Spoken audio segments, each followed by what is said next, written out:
Yo guys, welcome back to another video. And today's video we're just gonna be climbing the Infinity Castle and going for the floor 7, no, not this one, Trace of course, floor 75 unit, Rio, and she's a crazy support, so I just want to showcase to you why you should not miss out on her and make sure you do get her, because she is gonna be very essential for the upcoming tournaments and just any like competitive game mode that's gonna be released from this point onwards.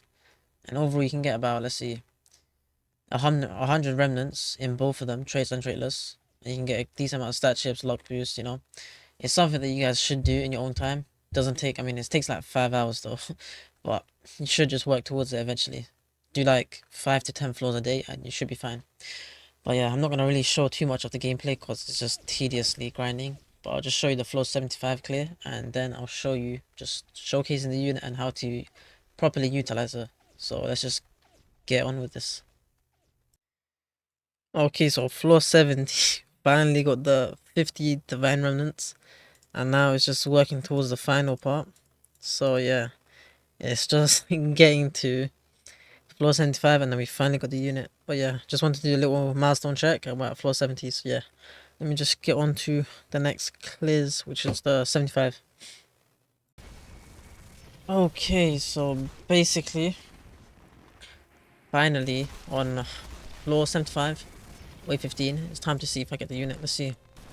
I want to see how much HP this boss has. Please have like a lot of HP so I can see Tengen just goes crazy on it. Be nice, innit? Let's see this. Yeah, this take forever, bro. How many mobs am I killing? Total kills are only at, yeah, it's like 250 kills, I'm pretty sure. Huh? Okay, I one-shot the boss, but okay, we did not get shiny. Good. Yeah, that is so chopped. The shiny are like such a nice cosmetic, man. I can't even show you guys cosmetic, but it's so clean, man. The shiny cosmetic is so clean, man. Where's my Rio unit? Where is she? See, look, this cosmetic is still tough in it, but the shiny one is way better, bro. Which one I was using before? Let me just go back to here. So yeah, let's check what's needed to evolve Rio though. Oh no, wait, Rio is not, I forgot, she does not need to be evolved because she is a thingy unit, Infinity Castle unit, so she has no evo, and she has her passes on pretty much just how she is now. As you can see, she applies stacks to enemies. 5 stacks, the enemy instantly loses 10% of their current health. Each enemy has a 10-second cooldown before another stack can be applied. There's this. Then her second passive, every 20 seconds, Rio gives a random ally within range a haircut, granting 30% damage and 15% range for 10 seconds. This buff cannot stack. Cannot give haircut to farms or buff units. So pretty much what you could do is, she's 4 placements I'm pretty sure, so you can just place like 2 of her with only 1 unit in range. So I'll go through it like, well, when I'm showcasing her, but yeah. But you can probably have a consistent 30% damage buff and a 15% range buff on your units, which go crazy on a lot of units. So yeah, for now, that's gonna be this part. I'll get to like getting the stats and all that stuff soon. Give me a second. Okay, so pretty much just she's purely a buffer. So the only thing I actually give to her is probably just level. Guess I could just give like a decent amount of stats, like just pretty average stats. So let me just do this. I get my items back. Let me. Okay, so pretty much I had a number of recordings just fail on me. And so what I was saying in the last clip was, as you can see, I will use the last clip as an example. My thing just recording just freezes and you can hear my audio, but it's just frozen. But pretty much what I did roll a few stats on her. I got A, and a B minus. The reason why I don't care about that range is because I'm going to be using her in a specific way and you'll see what I mean. And I ended up cursing her and giving her, let's see, a 4.4 negative range. I will try to give a better one, but I'm kind of broke on curse things right now, so I'm gonna have to make do with that. And let's get into the infinite and I'll show you what I want to show you, I guess. Let's go.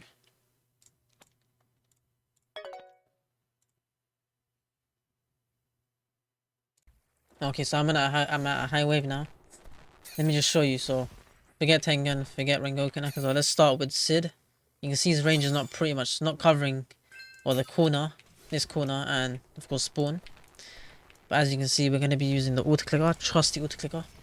Put this to 10 seconds. And then put this to 0, 0. I mean, wait, it's just 0.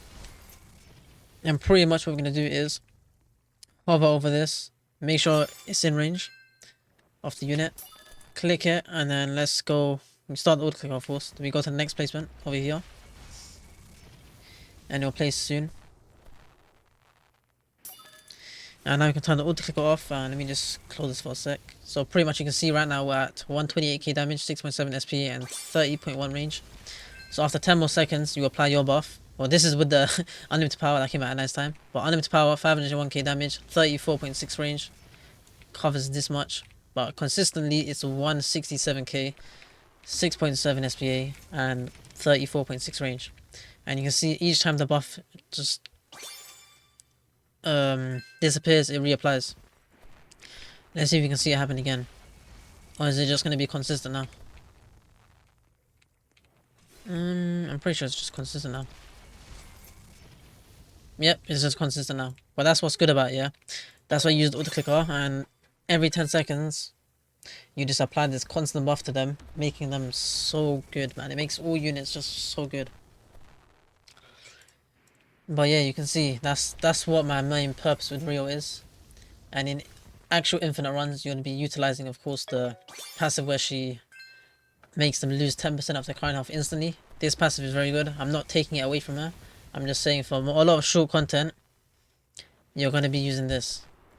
This passive is essential for short content, and if you can optimize it with, of course, the auto clicker, 10 seconds, you can pretty much get the most use out of all units. So next up, I'm going to go for Tengen. Let's place Tengen in here, and you can see as soon as I place him, he just gets applied to the buff. And, you know, it's going to take a while, but I'm going to try and get the full SP reduction. So it might take a moment, but, you know, I'll go through with it. So give me like, it might take a good 10 waves. So I'll be AFK and I'll be back once I've got it. Okay, so pretty much I'll bring the recording back from the boss spawn. Let's see how much damage I can do to this boss. Let's see how good Tengen is. Let me set the bosses. Where's the boss? Am I blind? Oh, he's there. Bad sister.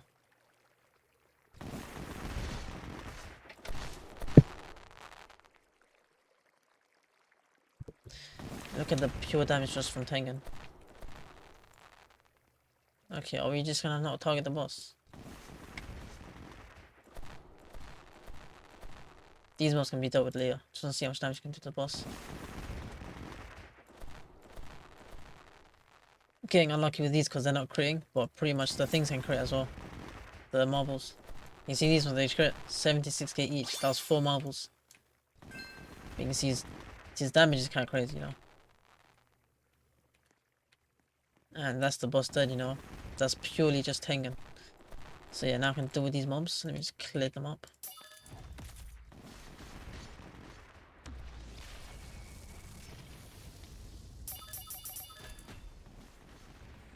Okay, cool. I'll let Sid deal with that, and yeah, I guess the next unit we're going to be testing out is Akaza and Rengoku. So let's sell Tengen and get these guys over, I guess, right here. Max them. You can see with the Rio buff, the range is quite nuts. 47.3 range, covering a lot of range, and of course the damage. Okay, why did the buff disappear? Interesting. The buff shouldn't have. Oh yeah, did not realize. Let's see. I think this. Yeah, they don't have it in range, so yeah, the buff might be a bit shaky. But it's 228k damage consistently on a 9.5 SPA with 47.3 range. And you can see we're gonna have final clash up soon, and I get to show you the damage with that. So first I'll show you the final clash damage, and then I'll show you against the boss and show you how much damage this guy can do against the boss. And he has 24k TPS plus the making them take 15% more damage because the physical debuff. Plus he's got his own damage, the 20% burn over 4 seconds. And each wave, of course, he's increasing the burn damage. So he can do about 30% of his own damage as burn damage. plus the Akaza damage with the disorder. And now let's see, with the final clash, about 32k DPS, 305k damage. You know, the burn duration is doubled as well. And disorder damage is doubled. Pretty much the disorder is doing legit 305k damage, like over a few hits. And you can see it's so crazy. But yeah, I'll wait until the boss is spawned and I'll show you how much damage you can do against the boss. So I'll bring back the recording when the boss is spawned. So as you can see, this boss spawned 6.67 million HP. Let's see if we can kill it. We use the final clash ability. You see, he already took that much HP, look. Like, he lost that much HP. Yo, the gameplay is so laggy. But you can see the boss is just getting... He's just losing a lot of HP. And that's purely how good of a unit Rengoku and Akaza is. Are you seeing what I'm seeing? So anyone who says this unit is mid, ignore them. So that's pretty much it for the Rio showcase. She pretty much hyper buffs all units, and that's pretty much what I'm going to use it for, you know. Just short content, just purely buffing, and that's pretty much all I'm going to use it for. So pretty much if you enjoyed the video, like, subscribe, and yes, I'll see you next one. Peace.